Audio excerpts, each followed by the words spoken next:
apakah selain malaikat adakah yang namanya rijalul ghaib? Apa rijalul ghaib? Enggak ada. Apakah Nabi Khidir ini kadang mengajar kesyirikan ya. Orang di tengah kesulitan kemudian manggil, "Ya rijalul ghaib, wahai orang-orang laki-laki yang gaib." Dari mana? Minta sama siapa? Enggak ada orang. Apakah Nabi Khidir masih hidup? Pendapat yang benar Nabi Khidir sudah meninggal dunia. Di pendapat Imam Bukhari dan pendapat Ibnu Jauzi, pendapat banyak ulama. Kenapa? Karena tidak ada orang yang Allah abadikan. Wa ma ja'alna li basyarin min qablikal khuld. Allah tidak pernah menjadikan orang yang abadi sebelum engkau wahai Muhammad. Semuanya tidak ada yang abadi. Nabi Khidir sudah meninggal dunia. Apalagi dalam hadis Sahih Bukhari kata Nabi, "Ma min nafsin manfusah." Tidak ada satu jiwa pun yang masih hidup sekarang di atas muka bumi kecuali 100 tahun sudah tidak hidup lagi. Seandainya kata para ulama, seandainya Nabi Khidir hidup di zaman Nabi, 100 tahun setelah Nabi meninggal dia sudah tidak ada lagi. Karena Nabi mengatakan tidak ada satu jiwa pun yang hidup kecuali 100 tahun lagi akan apa? Meninggal dunia di atas muka bumi ini. Dan Nabi Khidir yang benar dia sudah meninggal dunia. Kalau dia masih hidup, ngapain di zaman Nabi dia sembunyi-sembunyi tidak ketemu dengan Nabi? Ya, paham? Bahkan padahal Allah telah mengambil janji kepada para nabi, la tansurannahu. Kalian kalau ketemu Nabi Muhammad harus tolong Nabi Muhammad sallallahu alaihi wasallam. Harus tolong Nabi Muhammad sallallahu alaihi wasallam. Kalau Nabi Khidir masih hidup, tidak pernah muncul bertemu dengan Nabi Muhammad, apa faedahnya? Terus sembunyi-sembunyi terus juga apa faedahnya? Terus orang sekarang dalam kondisi setengah mati, kenapa tidak keluar mengarahkan kita? Paham? Begini loh, harusnya begini, kasih pengajian kayak enggak ada. Terus sembunyi ngapain? Saya kemarin ketemu orang, saya ngisi di Medan, terus ada seorang cerita, "Ustaz, kita pernah kumpul dulu, orang-orang besar."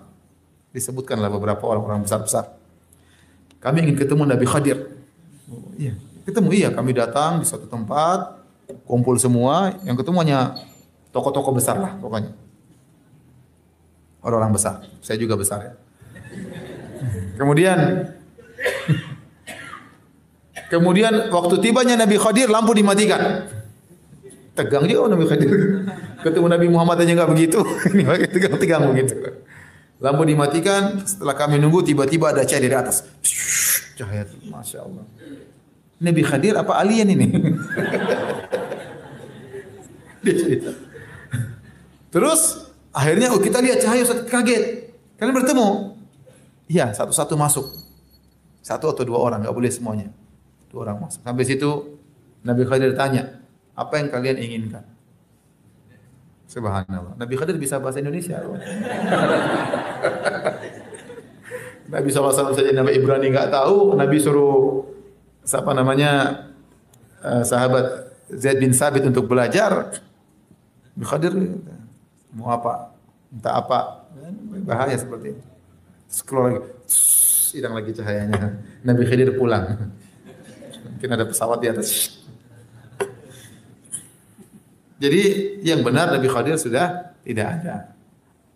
Ada ulama pendapat ya ada, tapi pendapat tidak kuat. Pendapat tidak kuat. Akhirnya menimbulkan banyak khurafat-khurafat. Orang datang, guru saya punya zikir khusus. Zikirnya gimana? Gini-gini. Dari mana yang tidak dapat? Nabi Khidir ngajar sama saya. Ya repot. Bid'ah muncul yang ngajar siapa? Nabi Khidir. Nanti Nabi Khidir ngajar salat tertentu dia lakukan. Sekarang saya tanya sama ente. Kalau seorang ketemu Nabi, dia masih bisa tahu itu Nabi atau tidak. Caranya bagaimana? Dia harus pelajari sifat syama'il Muhammadiyah. Bagaimana sifat Nabi? Bagaimana janggutnya, bagaimana dadanya, bagaimana tangannya, bagaimana wajahnya. Disebutin dalam hadis-hadis Nabi.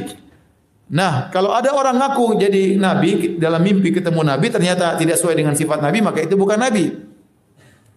Contoh seperti orang ketemu melihat Nabi dalam mimpi, ternyata Nabi tersebut tidak berjenggot sama sekali. Nah, ini bukan Nabi berarti. Karena Nabi apa? Berjenggot. Sekarang Nabi Khidir mana sifat-sifatnya? Ente tahu nggak bisa pastikan ente ketemu Nabi Khidir? Jangan-jangan orang majnun. Datang itu mana Nabi Khidir? Apa barometer Anda untuk tahu ini Nabi Khidir atau bukan? Kan nggak ada barometernya. Paham? Kalaupun dia ada maksud saya. Kalaupun dia ada, apalagi dia sudah nggak ada. Nah, barometer Anda bisa meyakini Nabi Khadir dari mana? Ya, dia bisa bahasa Indonesia. Gimana? Apalagi bisa bahasa Indonesia, apalagi bertemunya pakai gelap-gelap begitu, dari mana seperti ini? Jadi yang benar Nabi Khadir sudah tidak ada